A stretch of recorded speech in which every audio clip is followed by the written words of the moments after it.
The aim of the Peace Walker project is to achieve robust nuclear deterrence across Central America by deploying a new nuclear weapon system along the Caribbean coast. Peace Walker is also the name of the system itself. A nuclear weapon named Peace. I can just see the look on Kaz's face. So why exactly does this new system need legs in the first place? Because it's a walker, an unmanned weapon moving under its own power and capable of launching a deterrent strike from anywhere. That's the whole idea behind Peace Walker.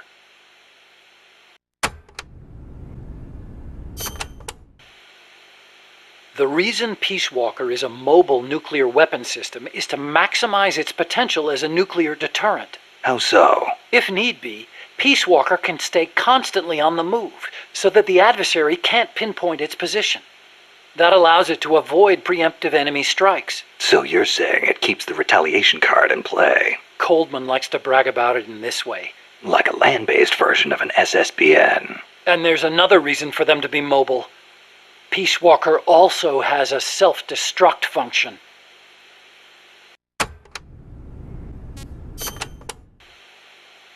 Why would Peace Walker need a self-destruct function? You saw it, didn't you, Snake? That sphere on Peace Walker's head? Yeah? That's a hydrogen bomb. What? You're telling me that thing's a thermonuclear device? Do they have any idea what kind of destruction that thing would cause? I know, it's crazy. I mean, even overkill has its limits.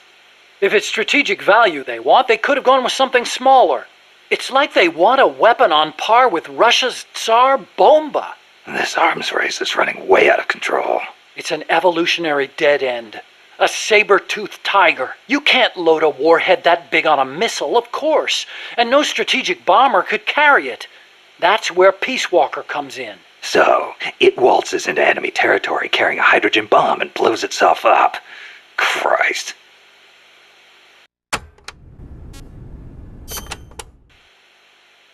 The biggest nuclear warhead ever actually detonated was the Soviet RDS-220, nicknamed Tsar Bomba. It had an estimated yield of 57 megatons, 10 times as much power as all the explosives used throughout World War II. The test took place on October 30, 1961, above Novaya Zemlya. The explosion is believed to have created a fireball over 2 miles in diameter. Can you believe that? Like a miniature sun. The explosion was seen as far off as Finland, 600 miles away.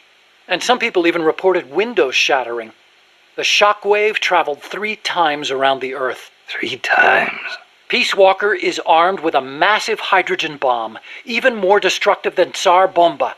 It can sneak into enemy territory, lie low, and in the event of an enemy nuclear strike, detonate itself in retaliation. And the locomotion system that lets it do that? My research. Snake, those legs were supposed to make my dream come true. Now they're about to jump the fence of nuclear deterrence. You have to stop them.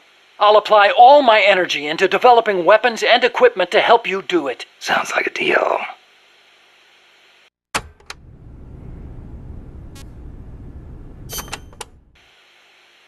What made you put an AI into Peace Walker? Well, for one thing, because it can't be manned. Peace Walker's designed to enter enemy territory and blow itself up, if necessary. You can't put a person inside a weapon that could blow at any time, can you? So we equipped it with an AI instead. That's strangely humane of you. And besides, Peace Walker was designed as a bipedal weapon system. You can't imagine how hard it shakes when it walks. It'd turn a man into mush. Plus, when launching a nuclear missile, it has to perform ballistic calculations in real time. See? Because it's always moving. Hold on. If that's all it does, then a high-performance computer ought to do the job. It doesn't need intelligence. That's a very good point, Snake. Which brings me to the real reason. Peace Walker needs AI to make decisions regarding nuclear retaliation. It's what ensures perfectly mutual assured destruction. I've heard all this before. You want a war between machines? We'd never actually launched the first nuke, of course. It's strictly a counterattack system. Only a politician could make such an illogical decision as starting a nuclear war. Conversely, if an adversary launches a nuke at us, the AI will not fail to retaliate. Therefore, the adversary can't launch. The AI guarantees it. Even so, launching nukes without authorization? Boomer captains have the authority to launch if land communications are cut off. It's the same principle. Not even the captain of a boomer can make that decision alone. The way I heard it, that's the only situation where insubordination is allowed. Only because humans are imperfect. That's Coldman's line of thinking. You're saying that machines don't make mistakes? That's a myth. Worse than that, it's blind faith.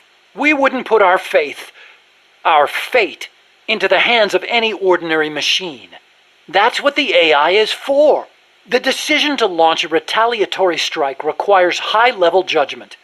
You have to take into account not only the state of the war, but the entire world.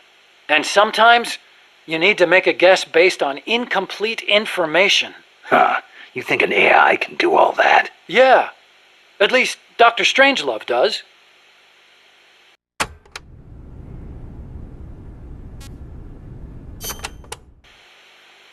Peace Walker is fitted with several close-range weapons. We'd also planned for it to be able to enter enemy territory and self-detonate. Wonderful. What exactly are we dealing with here? Well, the flamethrowers for one thing. One in the front and one in the rear. Then there are the S-mines. They're like cluster bombs. It scatters them from its leg hatches. If you see those open, you better clear out quickly. And finally, the rockets. These can travel quite a distance, so stay sharp. On the other hand, it can't fire them from too close. But then again, there are those flamethrowers. It can also use its legs as weapons against any infantry on the ground. Ouch. But remember, Peace Walker technically isn't complete. With just the reptile pod, it can only perform relatively simple maneuvers. They've got certain quirks, too. What's more, look carefully and you should be able to predict which attack is coming next.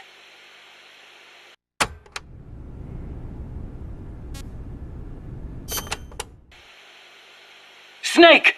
You have to stop Peace Walker from launching that nuke! Calm down. What do I need to do? To tell you the truth, I don't really know. The mammal pod has probably enhanced both its thought patterns and mobility. The S-mines, rockets, flamethrowers, they're all the same, but I don't know what else to say.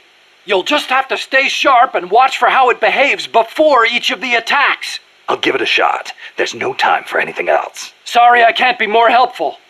You can do it, Snake!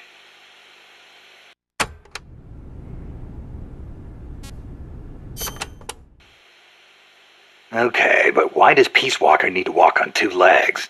I'd think treads would be good enough. You'd be wrong. As you know, the terrain in Central America is rugged and complex, especially along the Caribbean coast of Costa Rica.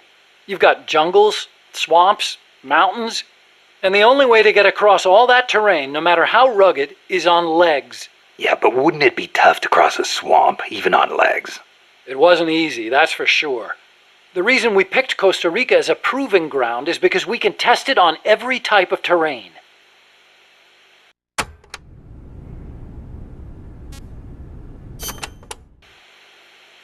This Peace Walker project the CIA's talking about, you believed in it, huh? Yeah, I believed. Actually, maybe I just wanted to believe. What do you mean? Here's how Coldman explained it. Peace Walker's a weapon for peace. One to ensure true nuclear deterrence. It'd be the anchor to bring stability to Central America. He told me, the nuclear weapon system you've built will never be used. It will forever stand vigil as an icon of peace. And to achieve that, he needed my bipedal locomotion technology. To be honest, I was flattered. Flattered? Wouldn't you be? My colleagues in the scientific community have never taken me seriously. They told me bipedal locomotion was a pipe dream, that it'd never amount to anything. It was the first time anybody recognized my work. How could I not be happy? And besides, it was my chance to surpass my father. To create nukes for peace. Or so I thought anyway. But Coldman's really going through with it. Yeah. Makes perfect sense, really. No one would give the project any notice unless they could prove that an unmanned system is capable of launching a nuke.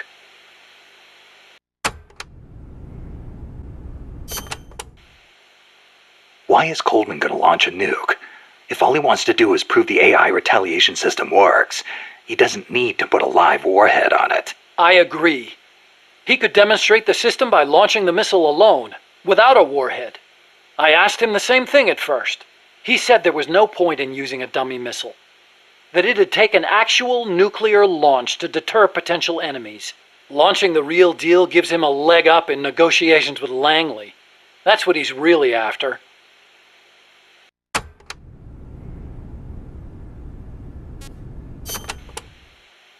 I based the bipedal locomotion technology used in Peace Walker on Soviet research. Actually, I'll be honest with you. I stole most of the basic ideas behind it. Soviet? Bipedal? You mean Granin? You know him? Yeah. I met him at his lab in Russia. He helped me out a little bit. You met him? What were you? He was head of the Granin Design Bureau, creator of countless Soviet weapons. I'd hit a wall in my research at the time. Granin's ideas solved nearly all my problems. There's nothing unusual about using somebody else's work to further your own research, is there? As long as you cite it, yeah. But I wasn't in a position to do that. His research was classified at the highest level. Soviet research, no less. So you used it without telling anybody? I wanted to show up my colleagues for once. The ones who never took me seriously. But you reap what you sow. Coldman seized on that vulnerability. Told me if I quit the project, he'd expose my larceny. He had you by the balls, Doc.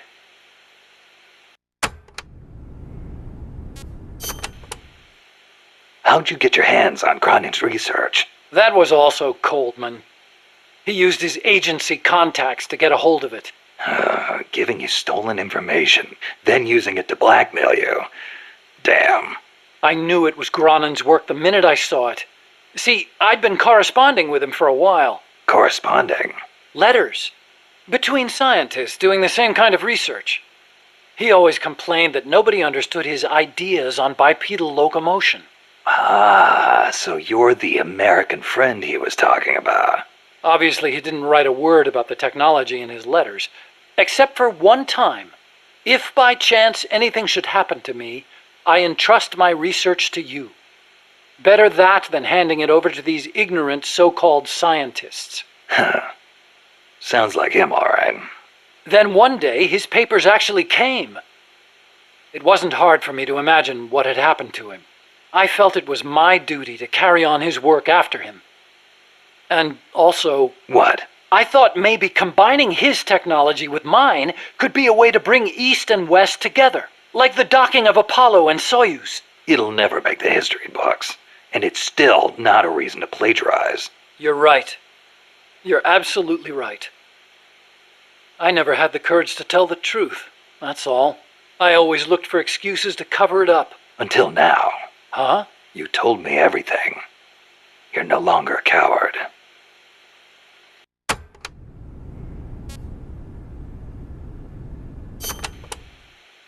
Metal Gear. Huh? What about it? You mumbled that when I first explained about Peace Walker. I'm curious what it meant. Exactly what it says.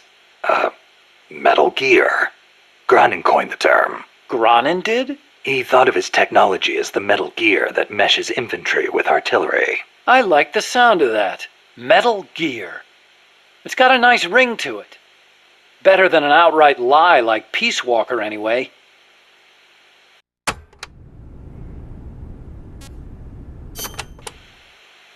Those papers the CIA gave you, was there any data on the Shagohod in there? Shagohod? A nuclear tank that launches IRBMs. It competed against Granin's system for approval. Oh, the thing with the rockets.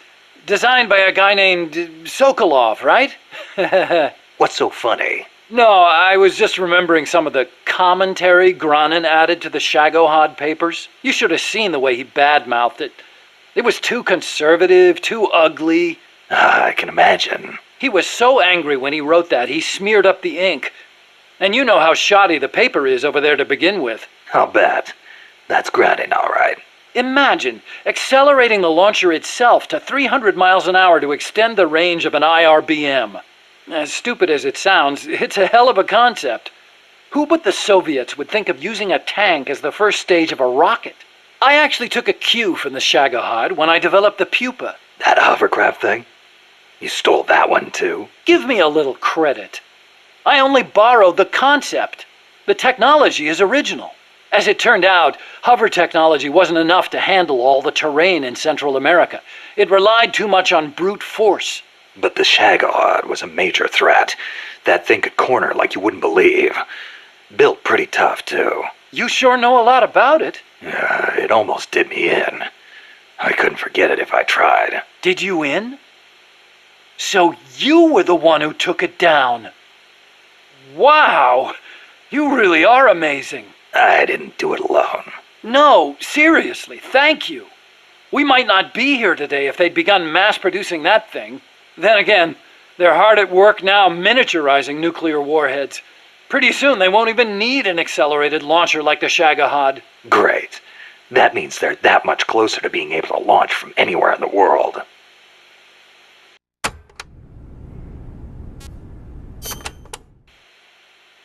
Chico called Peace Walker the Basilisco. Basilisco?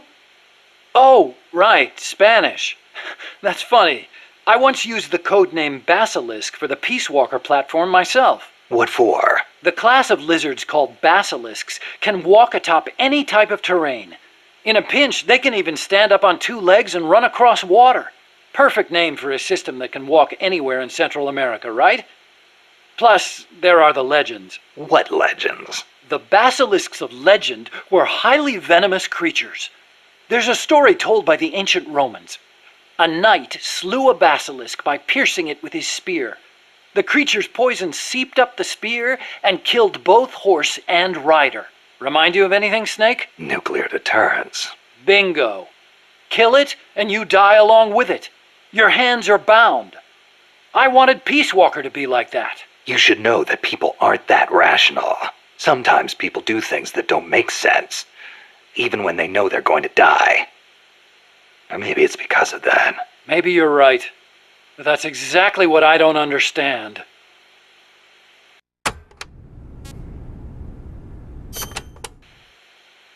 Peace Walker contains an assembly of two AI pods.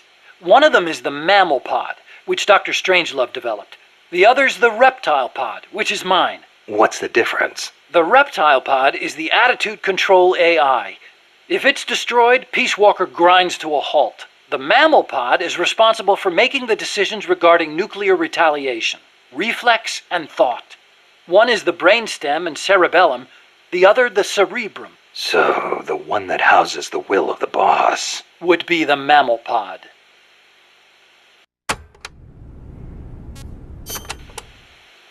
We call it the reptile pod for a reason. The parts of our brains that govern basic life and reflex developed ages ago, when our ancestors were still reptiles. We were reptiles? Well, only at one stage of our evolution. The theory was proposed by the neuroscientist Paul MacLean. Huh. The reptile brain corresponds to the brainstem and basal ganglia in our brain. The reptile pod also incorporates the functions of the cerebellum. So basically, it's the deep parts of the brain. Dr. Strangelove came up with the name.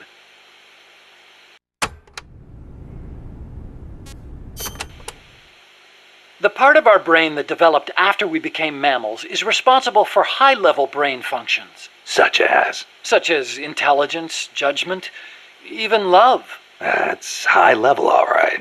Location-wise, the mammal brain is on the outside of the reptile brain. The cerebral cortex is part of it.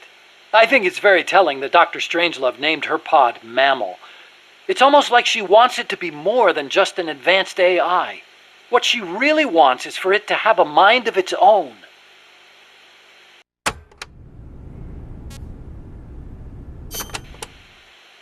Snake, how much do you know about the U.S. Homeland Air Defense Network? I don't know much about what goes on up in the sky. What I do know is that NORAD tracks Santa Claus on its radar. Nice one. I didn't know you were a comedian, too. Huh? No, I'm serious. It's true, NORAD tracks his... Listen to me. Every December they set up a hotline and... Okay. Okay, I get it. He's real, I tell ya. He used to bring me presents and...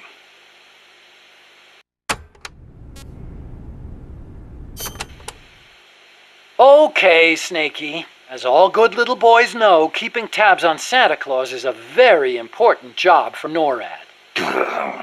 But they also have another mission, the one they were created for.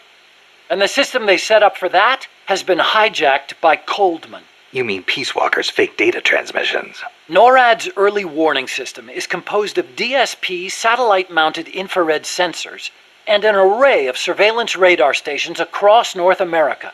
The network sends out warnings to NORAD at Cheyenne Mountain, where the data undergoes human evaluation.